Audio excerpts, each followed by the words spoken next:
Time to play the game!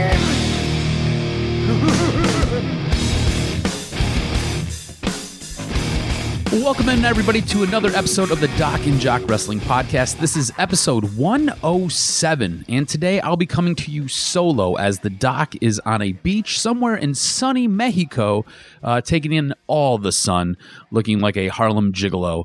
I am your host, Adam the Jock Strozinski. Like I said, the Doc is not with me today. Today, we have a ton to get to, and it's a solo mission, so I'm going to be here for a while with you. We've got an update on what took place in Saudi Arabia with WWE as they tried to make their return from Crown Jewel, as well as an injury update with some insight from Dave Meltzer and a couple of the other talking heads around the wrestling industry, and a big contract for Randy Orton. We'll get into all of that in the news and notes. We're going to discuss Full Gear. I'm going to give you some predictions, as well as we're going to talk about AEW. NXT was massive this week. Raw felt special, as well as SmackDown, and that's where I want to start. So SmackDown was a little bit different this week as WWE wrestlers were held over in Saudi Arabia, like I had mentioned before in the beginning of this podcast. So after Crown Jewel, there was some issues with some travel plans, and we're going to discuss what exactly took place later on in this podcast, so stick around for that. But they were tied up in Saudi Arabia. So what we got was a bit of an NXT invasion, which really spiced up what felt like a stale product for SmackDown. This made SmackDown feel a little bit specialer. We opened up SmackDown with WWE Champion Brock Lesnar, opening the show alongside his advocate Paul Heyman. They announced that they were quitting SmackDown so he could go get retribution after Rey Mysterio on Monday Night Raw.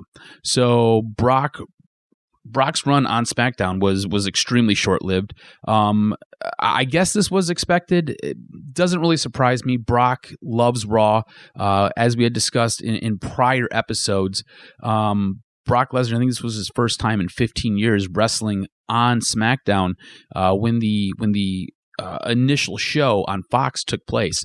So it doesn't really surprise me here that he's out of SmackDown and he's back over on Raw. With that being said, expect Bray Wyatt to be jumping over to Raw as well. It's going to be interesting to see what happens with these titles. I don't know how all this is going to play out. One of the things that highlighted SmackDown was Tommaso Ciampa interrupting The Miz on Miz TV. This quickly escalated into a match. This was a good back-and-forth match. In the end, Ciampa caught Miz with a knee and then connected with the fairy tale ending for the victory.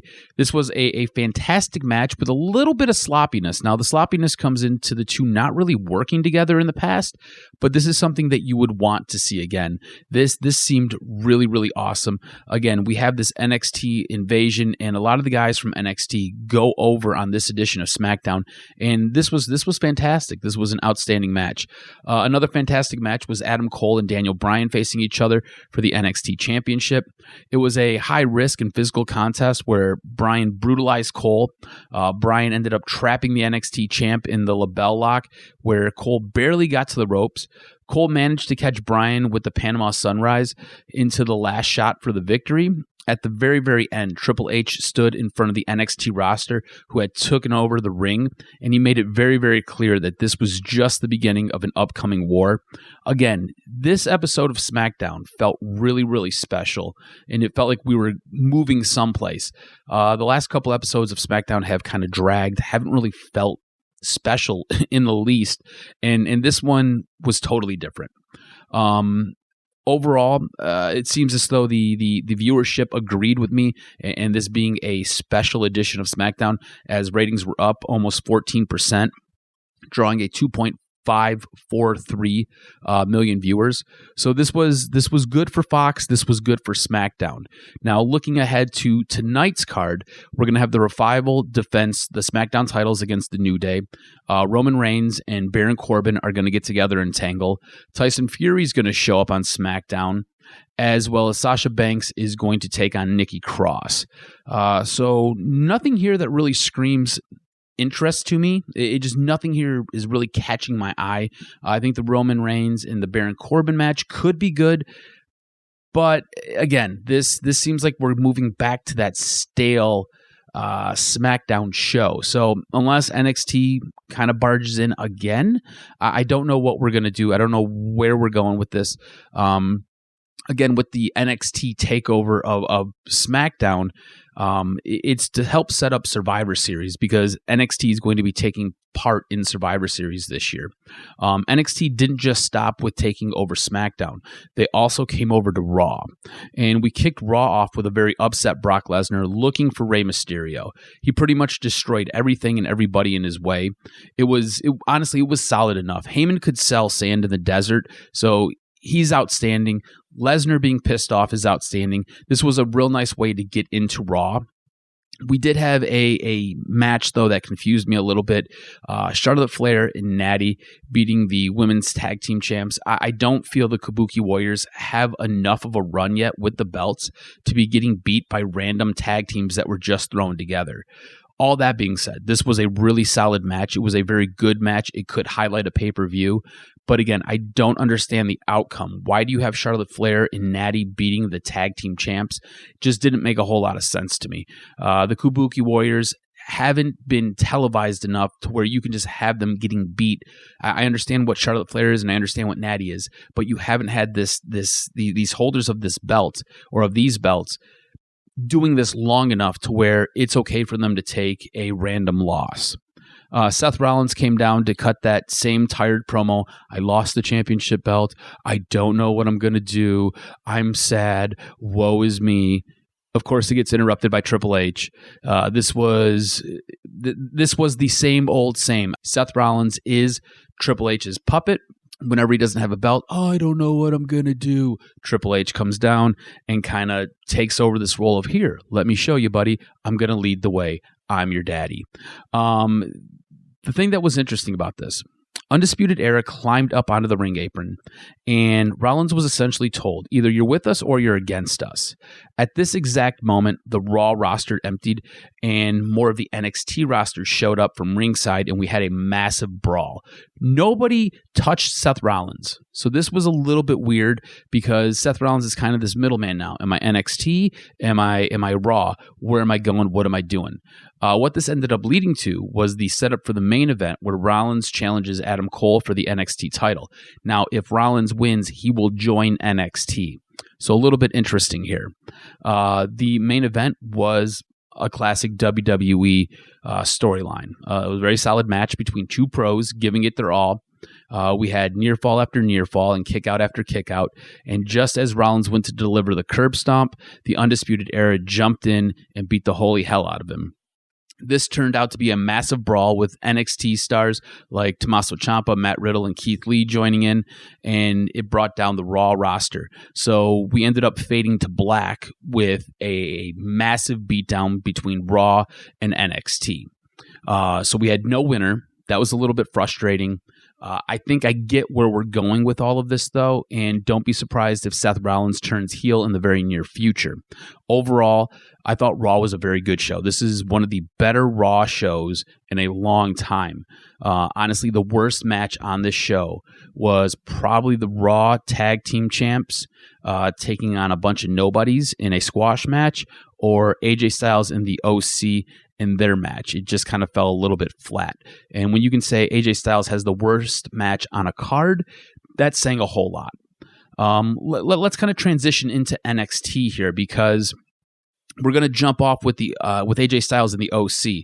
They showed up on NXT, and they claimed that it was the takeover of NXT. And that was until Tommaso Ciampa showed up and welcomed them to the main roster, which was a fantastic bit of banter. It was a nice little back and forth between the four combatants, because Gallows and Anderson and AJ Styles were in the ring as Ciampa was at the top of the ramp. This was awesome. This was also the setup for what was the main event, where the OC took on Ciampa, Matt Riddle, and Keith Lee. Now, this was a very good match. In the end, I was left scratching my head a little bit. Finn Balor interrupted towards the end. He laid out Matt Riddle, and he showed his support for the OC. AJ Styles goes up with the two sweet fingers. Finn Balor pulls out the double pistols and basically shoots the guns at AJ Styles. Now, if you're not familiar, that's a callback to the Bullet Club days. So you had the two sweet, and then you had the two pistols. So if what we're seeing is going to come to fruition, It appears that Finn Balor will be joining the OC, and we're going to get the WWE version of the Bullet Club, which will be fantastic, and hopefully this happens. But after Balor lays out Riddle and AJ Styles and Balor kind of go back and forth showing support for each other, AJ Styles gets Tommaso Ciampa up in the Styles Clash, and that's when Adam Cole slides into the ring and super kicks AJ Styles right in the face. I could swear to God he busted his teeth out of his mouth. It was a it was a phenomenal super kick. A little pun there. After that, he hits the last shot on Tommaso Ciampa, and again, the confusion comes in because I'm not really sure where we're going from here. So you've got Adam Cole beating up NXT guys as well as Raw guys, and you're just kind of confused because we're supposed to be building towards Survivor Series. I'm not sure what storyline we're telling here. It appears that we've got two storylines going on at once, which is fine. I'm cool with that. I just kind of need to know where we're going and what we're doing. NXT was fantastic. This was nice. Seeing the OC show up and not making it an entire Raw or SmackDown roster, just a group of dudes showing up on NXT, really made this awesome. It was really, really good. And I think Tommaso Ciampa's line at the opening of the show, where he welcomes AJ Styles, Luke Gallows, and Carl Anderson to the main roster, was an awesome nod, because we've all known for a while NXT is the show. Let's move on to AEW. So AEW is basically setting up a go-home show. This week we've got Full Gear, so you expected this to be a stellar show. We opened AEW with a fantastic match between Trent Beretta and Pac. Pac controlled most of this match for at least the first half. Orange Cassidy slid in. He got involved. He gave a couple kicks to Pac all the way up until Pac got upset and annoyed, and then booted Orange Cassidy in his face for his troubles. This fired up Beretta, who then took control of the match until Pac hits the Black Arrow for a very close 2 count. Pac, being very upset with the 2 count, then locks in the Brutalizer for a submission victory. This was a stellar match. This was really, really good.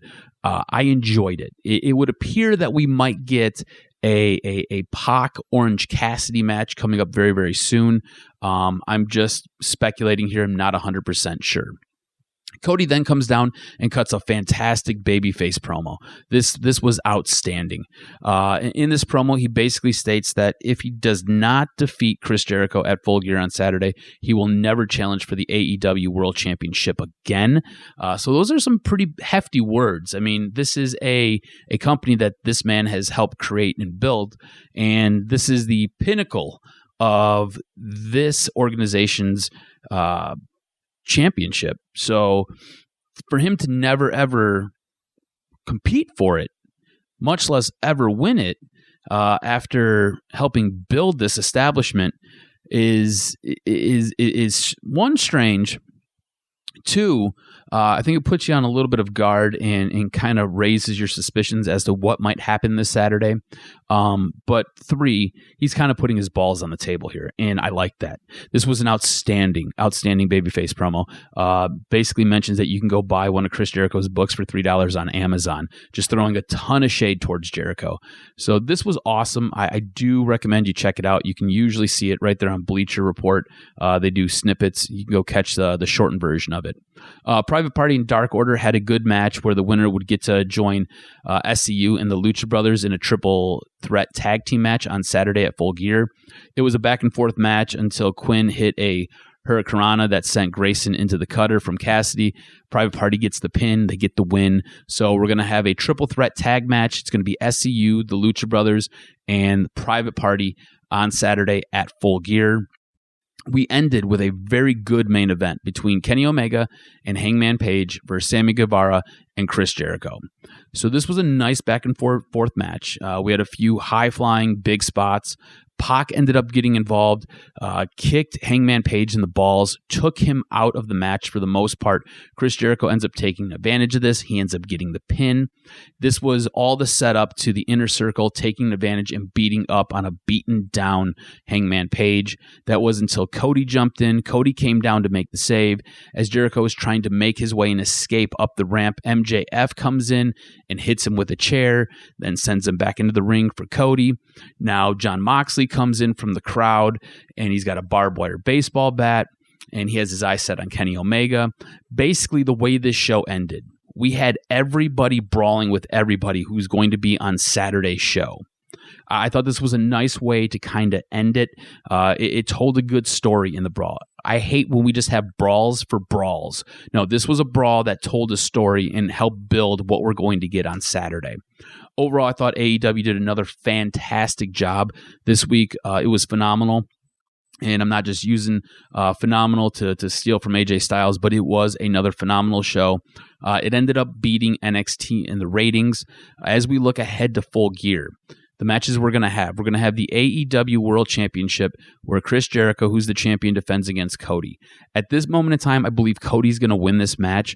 You can't come out and you can't make a statement that you'll never, ever compete for the belt if you lose this match, because you're going to be here for a while. This is your company. You helped build this. I'm not sure how he loses this, unless we're going to get some underhandedness, which I could totally see because Chris Jericho and his character is not above that. The Young Bucks versus Santana and Ortiz. I think the Bucks are going to win this match. Hangman Page versus Pac. I think Pac wins this. He's been absolutely brutal and on a tear recently. We have the AEW Women's Championship, where Rio's going to take on Sakura. I think Rio wins this. I think she retains her belt. We also have the AEW Tag Team Championship, where SCU and the Lucha Brothers and Private Party are going to mix it all up. I think SCU retains their belt. They just won these. I don't see a reason to take it off them right now. Shawn Spears is going to challenge Joey Janela. I think Joey Janela wins this. Britt Baker is going to take on Brie Priestley. I think Britt Baker wins this. And in what looks to be the main event, it's going to be a non-sanctioned match between Jon Moxley and Kenny Omega. Jon Moxley has risen to new heights in AEW. Basically, in WWE, he was kind of a clown character. He could be serious, he could be funny. He was just kind of this guy who could help get over talent, and he was a guy who could get over himself every now and again. WWE really didn't know what to do with him. And I think AEW has figured out what to do with Jon Moxley. I think Jon Moxley wins this match against Kenny Omega. I thought this was a fantastic week of wrestling, and I think it's going to wrap up splendidly on Saturday with Full Gear. All that being said, I've got to give some points away here for the verdict. Do I give it to Raw? Do I give it to SmackDown? NXT's even in the mix here, as well as AEW. AEW has been on a tear for 5 straight weeks. I thought SmackDown was good. I thought Raw was better. I thought AEW was good. I thought it could have been better. I thought NXT was just fine. I thought it told a really nice story to kind of tie Raw and SmackDown all together. All that being said, I'm going to do a split. I'm going to give a half a point to AEW. Again, it was a go-home show. I expected a little bit more. I really did enjoy Raw. I found myself at times having to take the dog out, but not wanting to leave the couch and not wanting to leave the television. So I'll give Raw a half a point. I'll give AEW a half a point as well. Let's move on to news and notes this week. As I mentioned earlier in the podcast, WWE wrestlers were stranded in Saudi Arabia after Crown Jewel. It sounds like it was an issue over money, no matter what WWE is telling you. Dave Meltzer is reporting that the Saudi government owed WWE for their last show back in June. Vince McMahon reportedly cut the live feed to Crown Jewel in the country as part of the dispute. Basically said, you're not going to pay me, I'm not going to show you the show. This led to some hard feelings, and it appears the wrestler's plane was grounded, leading to that NXT invasion of SmackDown. Conversely, Corey Graves noted that those involved with WWE were told that their airplane had a mechanical issue, which is in line with a statement released by WWE and Atlas Air, which was the airline company that was flying the wrestlers to and from Saudi Arabia. Graves continued that they deplaned everybody, and then at some point, people from management came around and said, hey, if we can get a group of you guys to SmackDown, would you be willing to do it? And depending on who you asked, it was the 20 most important people in the company. That wasn't the case. What it boiled down to was the people were advertised for Friday Night Smackdown on Fox. So what Corey essentially said here is the most important people got to go. So Vince got out. A bunch of the guys from creative got out. Guys who have to run the production got out. Wrestlers had to stay behind because even though you're advertised, it's always card subject to change.